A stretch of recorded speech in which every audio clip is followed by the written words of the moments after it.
اب پتہ ہے ہمیں کہ مرزائی قادیانی جھوٹے ہیں، جھوٹے ہیں، ہر بندے پتہ ہے، قرآن میں واضح اعلان ہے ہمارے نبی کے بعد کوئی نبی نہیں آئے گا، پھر وہ اپنی محنت تو کر رہے ہیں، ہمارے لوگوں کو گمراہ تو کر رہے ہیں، یعنی ایک ایڈیے کے مطابق منڈی باورپور جو ضلع ہے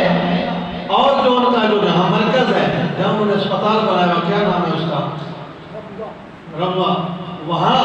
ضلع منڈی اور ربوہ پورے پاکستان میں سب سے زیادہ قادیانی ضلع منڈی میں ہے یا ربوہ میں ہے، اور ہمیں خبر بھی نہیں ہے کتنی وہ تیزی سے کوشش قادیانی مرزائی بنانے کے لیے کر رہے ہیں، اور جو گمراہ ہو رہے ہیں وہ بھی تو ہمیں سے ہی ہیں، ہمارے اندر سے پیدا ہوئے ہیں، انہوں نے بھی کچھ ایسی دلیلیں دی ہیں، ایسا لالچ دیا ہے، وہ قادیانی بن گئے ہیں، انہوں نے اسلام کو چھوڑ دیا ہے، کفر کی طرف چلے گئے ہیں۔ اگر مرزائی قادیانی جو ہے وہ کافر ہو کر ہمیں گمراہ ہماری نوجوانوں کو کر سکتے ہیں، تو جو گمراہ فرقے ہیں وہ بھی تو اسی طرح دلیلیں دے کے ان پڑھ قوم کو گمراہ بڑی آسانی سے کر سکتے ہیں۔ اس لیے